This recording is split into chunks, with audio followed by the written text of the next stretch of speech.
Welcome, everyone. I decided to call this segment Deb Talks. And on our first Deb Talk, we have the lovely Aislynn. And I don't want to say too much about Aislynn. I would like you to tell us everything that you would like us to know about you. So go ahead, girl.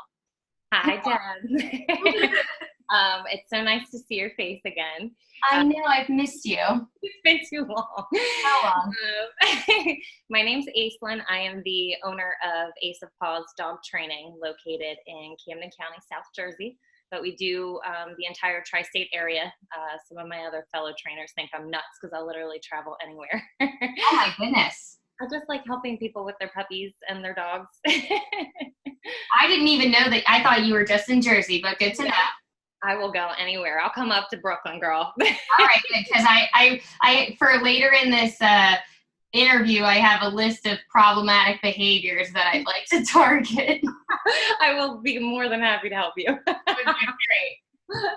So before we get too much into all of our dog talk, this is primarily a wine podcast. So I'm drinking Clean Slate Rosé. It's a Pinot Noir from 2017. It's from Nahe, Germany. It's a region of rocky hills and a charming river. That's fancy. I like. Here it is. They drew it there. Oh. And I got this because I'm moving to a new apartment and it's giving me a bit of worry. So I'm like, you know what? A new apartment is a clean slate. So I must have been destined to have this wine. I like it. That's cool. We vote sink it or drink it every time we try a new wine, and I vote drink it because this wine is going down easy. It is. It just tastes really smooth. I'm into rosé lately too. That's what. Well, mine's kind of a rosé. I would say it's like a light red. Drinking Charette Winery Crimson Sky, which the winery is literally 2 minutes around the corner from me. Oh, nice.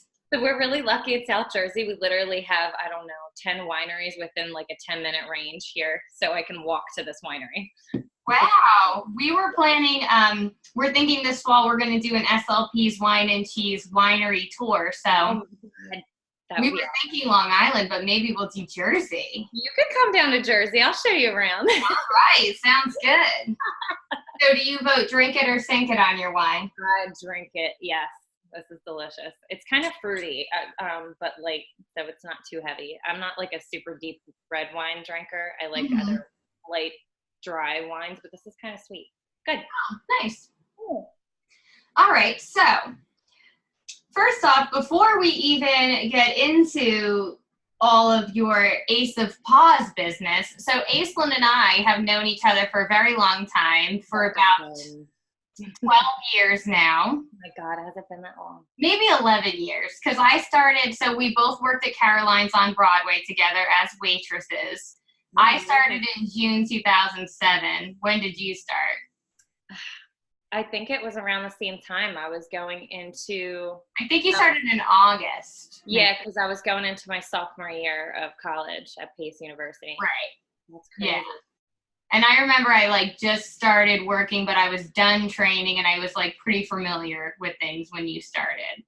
And it was my first waitressing job ever, and I was flailing. Well, you did great. I mean, no, I feel like everyone who I worked with there, we all lied to get our way in. So hell yeah, because I wanted money. I needed to make money. Exactly. And how are you supposed to be a waitress without waitressing experience? But how do you get hired initially then? Right. Especially in Times Square. They're like, you need to have 10 years of experience. I was like, I'm 19. That's not happening. Yeah, I've totally been doing this since I was 9. Yes. My mom threw me into the restaurant. It's fine. No big deal. Well, I was bringing everyone beers that I knew all the time growing up. So, yeah, we got that down. But yeah, so then Aislynn and I, we were waitresses together. We also lived together for a year. And then she moved back to South Jersey. She started her business. And so tell us about your background in training in terms of dogs. So it's ironic. I started all this literally after I moved back to South Jersey from your place of us living together. Yeah.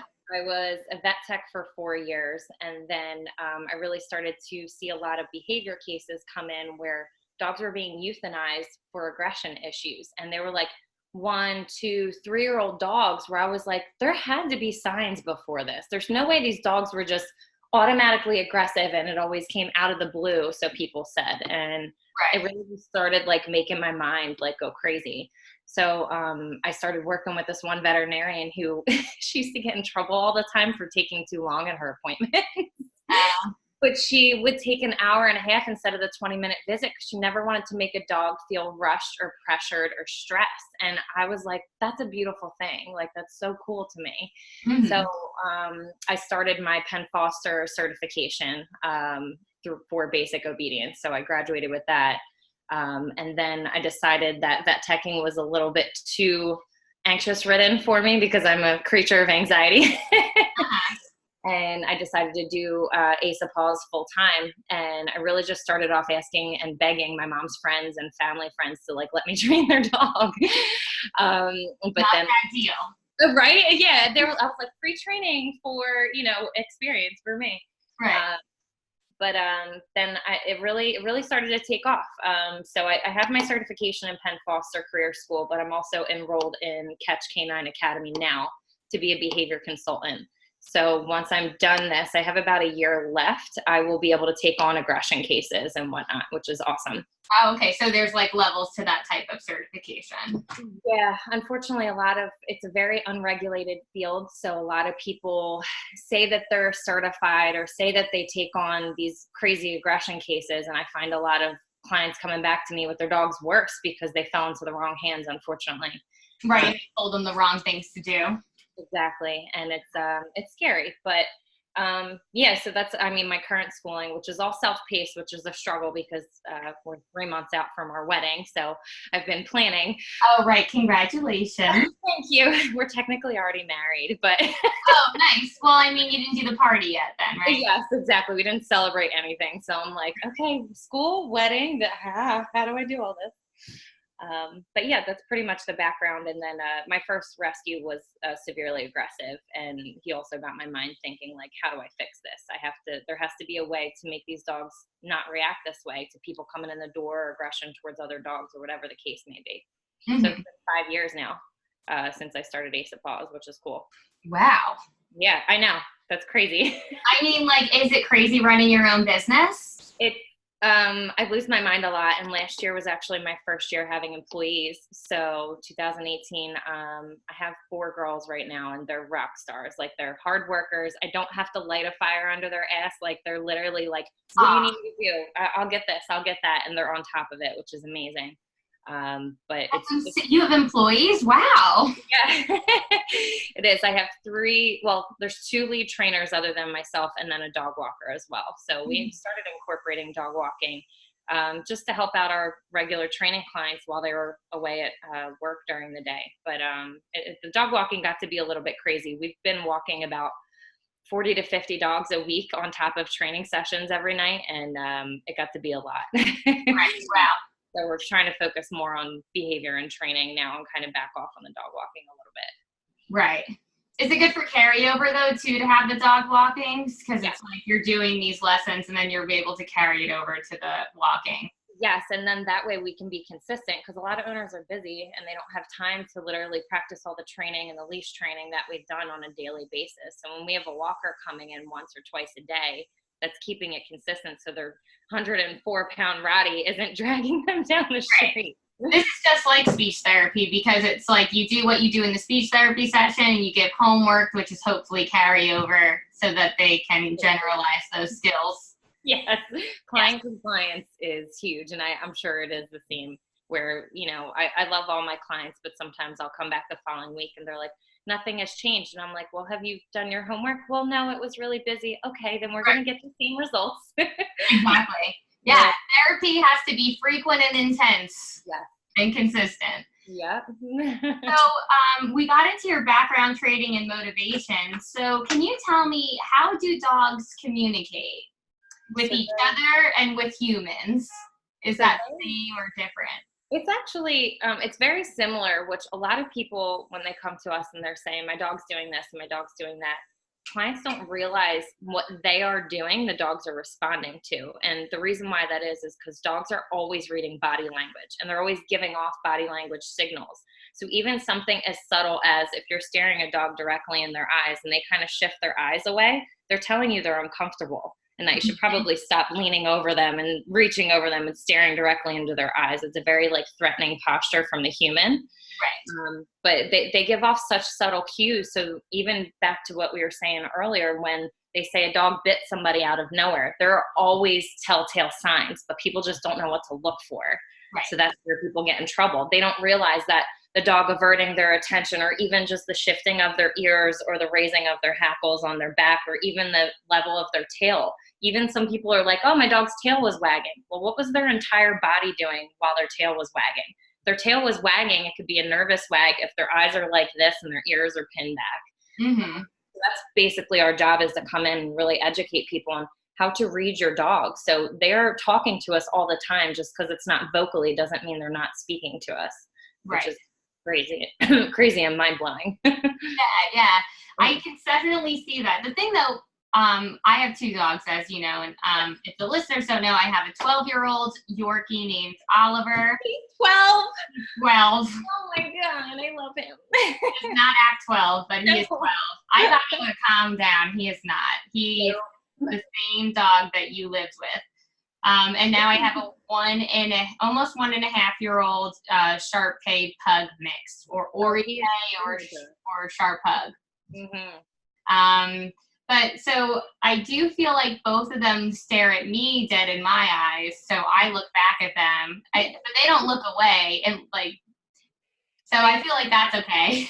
Yeah, they honestly, so we even actually teach a cue. It's called watch me, for the owners to be able to call attention from whatever the dogs are doing to call focus back onto them. With their owner, especially somebody that they build a bond with, it's not so threatening. But if a stranger comes in and is like, be my friend, it's very intimidating. But they've built a bond and trust with you that it's kind of like, oh, that's my mommy. No big deal. Well, I mean, I feel a little threatened. Oliver's staring at me in my eyes, barking, and he's like, get me a treat. And I know that's what he's saying. And I'm like, you don't own me. He is very demanding. I remember that about him. So demanding. That's on the list. But we didn't get to the list yet. So dogs primarily communicate with their body language and also, I guess, verbally with the barking. Yeah, and they do actually have many reasons why they can be barking. And even though we're the professionals that come into the home, an owner truly knows their dog's vocalizations better than anybody. Like my Evie girl, she's 6.5, and she does an excited growl, which sounds crazy, but when new people come in, she's and somebody that doesn't know her, she's 70 pounds, they're like, that's a pit bull growling at me, that's terrifying. And I'm like, that's actually her happy growl. I feel crazy saying that, but I know my dog. Yeah. So, Frankie does this like very throaty growl too, but he does it when I don't let him say hi to a dog. It's like he's very offended and he wants to be able to say hi, but then people like assume that he's gonna like try to fight them or the dog because he's growling. Yeah. But really the problem is Oliver will attack that dog. Oliver the fierce. The 12-pound 12-year-old will bite the 70-pound pit bull and lose. He will lose probably. They always start at the little guys. They'll start the fight, but they can't finish it, especially if they pick it with an 80-pound something else. Exactly. But yeah, so that's like the weird dynamic we have. But Frankie definitely does that. Like, it's a very scary sounding growl, but I've never seen him do anything intimidating. Frustration. A lot of the time with the leash, they can get frustrated. Like, hey, I want to go say hi. And if they're not able to, they literally let out this vocalization that sounds somewhere like a cross between a T-Rex and like a pterodactyl or something. Yeah, and that's what it sounds like. Yeah, he is not happy about it. And then he gets mad at Oliver. He'll like step on him because he's like, look what you did. You did this. You did this. No, I can't say hi because you can't control yourself. You're always turned. And that's how Frankie feels about Oliver. So you said vocalizations, which is true. There's barking and there's growling. howling, even barks have different ranges of like a low tone to a high pitched yiping, depending on the breed. Some offer, some more. But they can, oops, there's a beep. We had an emergency flood warning on our phone. Oh my goodness. That's okay. I put it on silent. That's okay. I was just earlier telling Aislynn how I don't like alarms. And then the emergency flood warning goes off. I might be whisked away. I like to hear about emergencies. You know, fill me in on that. Right. You're like, yeah, maybe tornado warning. I might want to know about that. Oh, ring a bell. I'll take your bell. It's okay. Yeah. So, we talked about what dogs do to communicate, but what do they understand from us? So with us, kind of like relating back to what I mentioned earlier, a lot of clients don't know, or they don't realize how what they're doing is inciting a bad behavior from a dog. So like sometimes they'll be like, oh, my 6-month-old puppy is growling and snapping at me. And I'm like, okay, so tell me about the context of the situation. What happened? They're like, well, they peed on the floor and then I yelled at them and pointed in their face. And I was like, what did you do? And I said, okay, I'm going to do that to you right now. How does that make you feel? And I'm like, if my fiance is yelling at me and pointing in my face and saying all these terrible things, you think I'm not going to bite him or come back at him? I'm like, you have to realize what you're doing as an owner. And it's, again, back to the subtle cues. We even give off subtle cues. So say if we're squared off with our dog or leaning over them or just kind of like hovering a little bit, they're going to react to that. Especially strangers coming in the house. I want to say like 90% of our issues are dogs that are nervous around people coming in the house that are new. Mm-hmm. And a lot of people don't realize like dogs actually take time to warm up to you. And given, especially if it's a rescue with potential trauma in its past and everything, everybody's like, oh, it's just a dog. No, they have a wide range of complex emotions that, especially coupled with trauma, you're going to have to earn that dog's trust. And we actually had a dog, our Corsi girl passed away in December from lymphoma, but she had to be properly introduced to any strangers coming into our house. And if they didn't do the routine that I recommended, she would attack and bite and jump. Like she was 83-pound pit bull. Like she was a big girl. Yeah. But she was also roaming the streets of Camden when we got her at 1.5 years. We have no idea what did or didn't happen to her. But once somebody went through the whole routine of, we would make them come and sit at the kitchen table and toss high value treats her way. Then we go on a whole walk around the backyard and then she'd be your best friend. But if you didn't do that, you're setting yourself up for failure. Right. High value treats. What's that? Like a steak? Pretty much. Basically, I like that. I'm writing that down. High value treats. So it can be, anything can be high value. It really depends on the dog. For example, it depends on the dog what is rewarding. So it can be food, it can be toys, play, or praise. Like our Evie girl that we have now, we have a Jolly Ball. I don't know if you've ever seen a Jolly Ball. It's like huge with the handle on the end. Yeah. I bring that ball out, the rest of the world fades away, and that's the only thing that matters to her. So dogs literally could look at a ball and not even care at all. So it really depends. There was this one dog I was working with, long and short. I actually cooked ground turkey for this dog for this visit. This was like 4 years ago. And she was lunging and kind of barking and growling on the leash, like you're saying Frankie does. And I literally was trying to get her attention, trying to do watch me, trying to have her sit, and she was just blowing past me, still barking at this dog. So the owner was like, I have these dry, crummy treats inside that she loves. Can I go get them? I'm like, please, we need to find out what this dog's high value item is.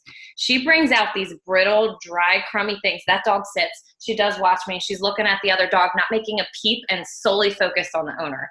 So right. They decide what's high value to them. And you just kind of have to trial and error it a little bit, but you're also combating the distractions. In speech therapy, we call that an interest inventory. Ooh, I like that. Yeah. I'm going to write that down. It's an interest inventory. I really like that. Yeah. So dogs are able to understand our body language and our tone. So how do I convey to my dog that I like a behavior? So when you like a behavior, you want to reward it or you want to make a big deal out of it. And kind of what I said about like rewards can vary between the dogs. So like, for example, my old Shepherd mix was purely praise motivated. Outside with high distractions, he didn't care about food, he didn't care about toys. It was all touch and praise. So it depends on the dog. Like Evie, I could praise her until the cows come home and she gives zero shits about it. Like she does not do it. But food and toys is her high value thing. So if she does something really good, I'm going to give her her favorite item, which is usually peanut butter. But if she doesn't, or if I don't like something that she's doing, the removal of a reward speaks high volumes to them. So what I mean by that is, you might have dealt with this with your puppy. Say they're mouthing and jumping and nipping, and you're trying to like walk away and turn away and trying to withdraw attention, but they're still nipping at you. You are the reward in that moment because it's fun for them. It's a game for them. So you have to remove yourself within 1 to 2 seconds of that act of mouthing or jumping or whatever it might be. We call it reverse timeouts, which is basically your dog's mouthing or jumping at you. Put yourself in a separate room or across the baby gate for 10 to 15 seconds, rinse and repeat. It's almost like a kid with timeouts as a child.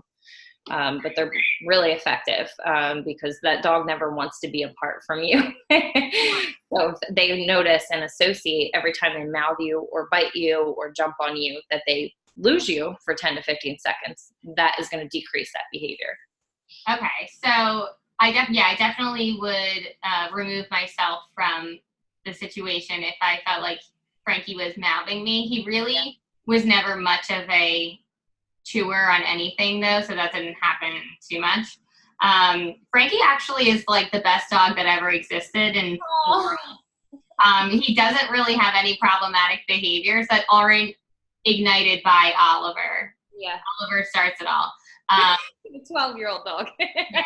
Bad influence. This is like older siblings are very bad influences. Yeah, it's true. They are.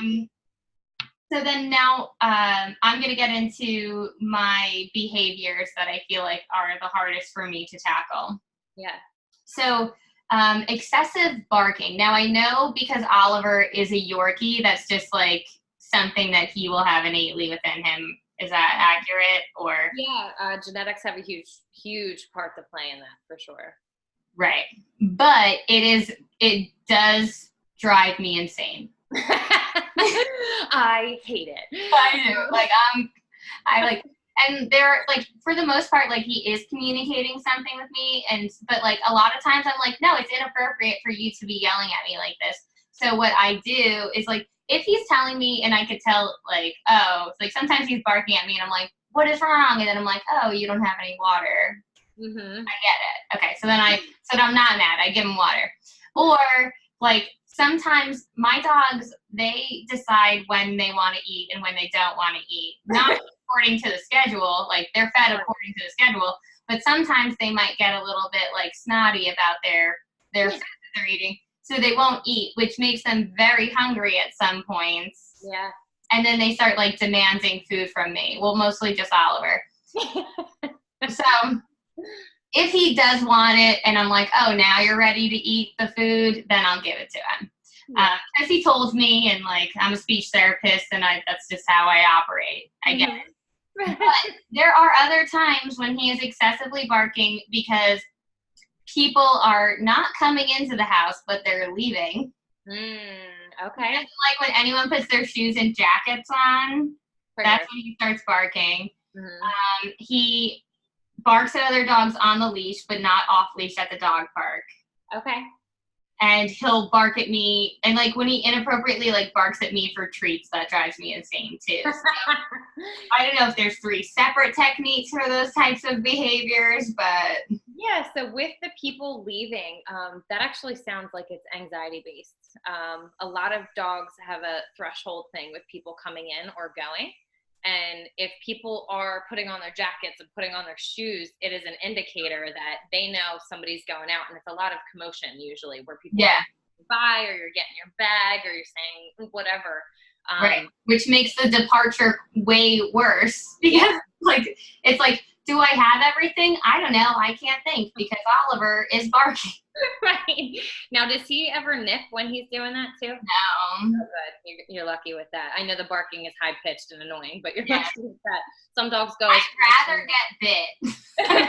I don't know. I've been bit by some little babies and I had a puncture in my knee and I'm like, this dog was not happy I was leaving the house. It is not fun. Right. But so any dog that, whatever breed they might be, through years of evolution, they were bred for a specific purpose. So why I say that is because they constantly need jobs to do. So even like toy breeds and whatnot, now modern day, they're companion animals, but they have these innate drives to have to perform and have to do these duties. So what we do for dogs that get anxious with people leaving, we give them a job to do. So basically we give them a safe place that they either have to, when people are coming or going, go to, sit, lay down, and stay. And through practices of repetition and consistency and patience, they learn that every time they go to this place, no matter whether someone's coming or going, really good things happen to them. And it starts to change their emotional response to that presence of the stimuli of somebody coming in or leaving. But it takes a lot of practice, especially as a 12-year-old dog. You're combating 12 years of his normal habits. Right, yeah, that shit might have failed. But I swear. Apartment, so I can try to, instill new spots and new routines. Yeah, and combined with something high value though. So when people are coming or going, that's really a potent, exciting thing. So you would need something, I can actually send you a couple links. One of our high value items, if he's food motivated, they're called, is he? Yeah, he loves mostly human food, but then anything dog treat rabbit flavored. Okay. He can do a cartwheel if you like. He is very smart. You could train him to do any trick. And it's not like he is completely untrained. It's just he can't be tamed. He has his little quirky tendencies, as I like to call them. Yeah. So there's some Red Barn Choppers beef lung. They're these like big beef lung treats that you can take into these little tiny pieces. They're really potent, high value. There's also Thinker's salmon treats. They're made by Play-Doh. They're really fishy smelling, but they're really potent to the dog where they're like, what is that? Oh, humans leaving. Okay, no big deal. I like these instead. And you to help change that emotional response that when they focus on that, regardless of what else is going on, they start to associate it with a good thing and not a stressful thing. Should I put like a bucket next to my door or something so I have easy access to these treats? That's actually a perfect suggestion, to have a stash ready to go where they can't reach. Something that can be, because these bags, they come in resealable bags, so you can usually just put them up high somewhere. But some of our clients will actually leave a bucket by their foyer with tennis balls in it, because that's their dog's high value item, just to have them focus on that. So it's a good suggestion. Okay, yeah, because I feel like all these ideas are good and not things I've never thought of. It's just the accessibility. Like, you don't always have that thing right there in the midst of chaos. A lot of it's about being proactive too. So if you know somebody's coming or you're going to be leaving, it's okay, let's get him in his training mode and give him a job to do before he reacts, because it's almost harder to bring them out of that heightened state of adrenaline unless you're, getting them to work prior to. Right. And then, so the other thing that's annoying about Oliver is marking. And I feel like even recently we've had a little bit more marking, and somebody was like, maybe he can't control his bladder now that he's older, but I'm like, he's still lifting his leg. Is he neutered? Yeah. Yeah. Sometimes it can be, again, so dogs can actually get OCD. It's called canine compulsive disorder, CCD. Where if this kind of had some type of reinforcing quality about it when he was younger, it just kind of continued. Is he marking in the house or it's outside? Outside always excessively, but then recently it started happening inside, and that's enough to kill you too. How long ago? Noticeably and frequently, maybe throughout the 12 years it happens sparingly, but I feel like within the past 3 months I've been like, what are you doing? Why are you doing this? You taking him to your vet to just double check for a UTI or make sure there's no blood work changes or anything like that? Well, we went because he got a year ago he got 19 teeth retracted, which changed his whole behavior. He was so much better after, because I suppose he was in a lot of pain from the teeth decay. So then that was a miracle worker. So I was like, oh, Oliver's cured. And then just recently this happened. So we went, but we didn't talk about peeing because it wasn't Yeah, and he didn't There's really. probably a lot of other stuff going on that you were focused Yeah, on. we were just making sure we were like shots and teeth, so we didn't talk about peeing. But yeah, I mean, so males can get UTIs a lot easier because their urethra is so much smaller than a female. Mm-hmm. I would just double check for that. You always want to rule out medical issues prior to assuming it's behavioral. So like you, I especially have assumed it's behavioral because I do think Oliver is very smart and he like just does things to just make, he like knows how to make you crazy. He's like, well, look what I'm gonna do. Right. That's actually a common theme with dogs that are super intelligent. They're actually more of a challenge for the owner because they can problem solve a lot easier than the lazy dog, and they can think outside the box a little bit. So they're almost like your ADHD child that is bouncing out of their seat in class because they don't know what to do with themselves. It's very similar. Yeah, so that's how I feel about him. He's it could be anxiety based, it could be OCD based, it could be because Frankie's in his teenagehood now at 1.5 years and he's coming into his emotional maturity, and Oliver now feels it might be the time to start marking his territory, but I think that option is maybe less likely. I would always make sure. Yeah, I don't know what their relationship's like, but he's been with Frankie for so long. Do they ever challenge each other? Like, if they do, Frankie loses hard. So Oliver's the boss. He's the boss, and he's mean. Oh. Sometimes I like want it. Well, they are nice to each other. They're definitely friends, and like Frankie does what he can to calm Oliver and Mike down because both Oliver and Mike are very dramatic. And as soon as they like get loud or shout about anything, there comes Frankie pawing and like doing those flea bites. Yeah. He does that to both of them. Oh my God. Now, does Frankie back down to Oliver too if Oliver tries to set like a boundary? He'll get upset. Like he'll go like, and like lay down and be like, why? Why don't you like me? That's good though, because I was curious about if Oliver's peeing was like marking over Frankie, because if a teenage dog is trying to challenge the older dog, sometimes they may turn to be one-upping them a little bit with the status seeking. But Frankie's like an angel. He doesn't do anything in the house. I also read before we got him that his breed is very susceptible to OCD too.